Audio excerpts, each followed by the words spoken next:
और जाने मन तू कहाँ है? मैं मेकअप कर रही हूँ राजा। अब जल्दी से बाहर आ जा। क्या काम है राजा? चल रोपनी करे। हाय दैया हम ना जाई। काहे रे कैसन दैया मैया करत हई? अरे राजा ई रोपनी ओपनी हमसे ना होई। फिर बतावा ये धनिया की तो से का होई? राजा हिलई में न मन जाए के मोर करेला। तो के कमावे के दाई कुल बीमारी धारेला। बड़ी बड़ी जोख राजा गोड़वे में सधारेली। चलू जल्दी तू कुछ ना होई काहे डरेली? तू ही चली जा मुके परेशान ढेर मती करा। देखा रानिया न हमरे सामने ज्यादा यत कोरा।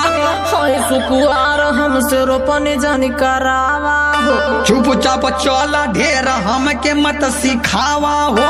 राजा हो बदरी वाला घाम बहुत लागेला।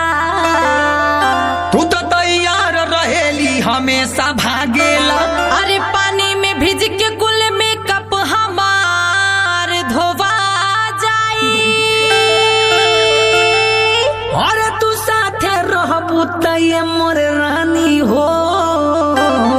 बियो हमार ढोआ जाई। बक हम ना ढोआ। रानी हो चला रोपनिया करा दा। डाले के बिया चला खेते पहुँचा दो। हाँ रानी हो चला रोपनिया करा दा। डाले के बिया चला खेते पहुँचा दा। घरे रहे में कवन पावेलू मजा। घरे रहे में कवन पावेलू मजा। हईला हम पापा के पारी न हमसे रोपनिया होई ये राजा। हईला हम पापा के पारी न हमसे रोपनिया होई ये राजा। देखत हई हमहू तू कैसे न करे रोपनिया। जइबू ये धनिया। सैया जी हमके मत ले जा।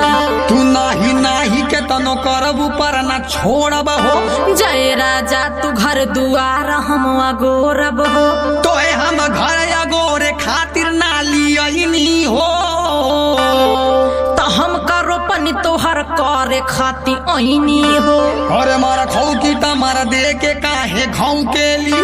पूरा घर भर में खाली हम ही तो के लौकेनी। हाई मोरा बात एक ठेकान खोल के सुनीला हो। हई महारानी अपने घर के हमके चिन्हिला हो। तो महारानिया नहीं के ज्यादा हम खटाइला। केहू के रोप के जिम्मा न हम उठाइला। देखत हई तो हर जबान ज्यादा चलता। करब न काम देखा देह हमारा गलता। अरे नहीं जइबू त जबरदस्ती हम ले जाइब हो। अरे ज्यादा जबरी अगर तू करबा त हम खाना ओना ना बनाइब हो। का कहली हो? जवन सुनला है अजो मर्द के बात तनी मानाए धनिया। छोड़ा न कइल बहानाए रनिया। अभी त नाजुक हई मोरे सैया। झुके में जाई मुचुक करी हैया। रानी हो अब तू बोलत बारू जागा। रानी हो अब तू बोलत बारू जागा। खेते में गोड़ धारब ना नाई दुलहिनिया। अभी त हम हई ये राजा। हईला हम पापा के पारी ना हमसे रोपनिया होई ये राजा। देखत हई हमहू तू कैसे न करे रोपनिया। जइबू ये धनिया। राजा हो ननदी के ले जा। चला जल्दी तू काहे इतना भाव खालू हो। लगत ह तोह के की बस तू हई हउआ चालू हो। करे कहवा का बात कहवा लेके जात हई। तो तोहरे घर के नौकर कहम बुझात हई। करे ई बताव कि कैसन तई बतियावेली। एह तेवर हम अपन हर जगह देखावेली। तई तेवर तोहार ढेर दिन ले ना चली। जाई मजदूर के बोला के अपन काम कली। तक चाहत है कि आज तो के मारी हम, तू चाहत हवा की दी तोह के गारी हम। लगत है शुरू से तो हई मान बढ़ू रे, तब है रोपनी सोपनी जाके तो ही करू रे। अरे तक काम धंधा से हर बार काहे भागेली,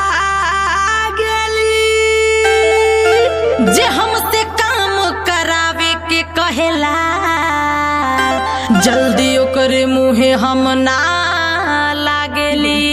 बुझाई ना हाँ देखतानी तू ढेर करेलू बड़ बड़, गुस्सा में अब लतिया देबो बल भर।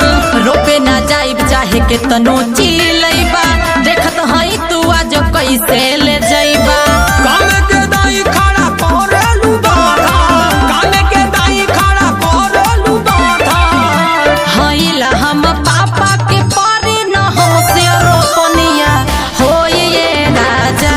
हईला हम पापा के परी न हमसे रोपनिया होई ये राजा। यदि न करवैबू तू संगे रोपनिया तो बड़ा पछतैबू ये रनिया। हाँ तो हम फांसी लगा ले, तब चला राजा, तुहसे बढ़ के कुछ ना है।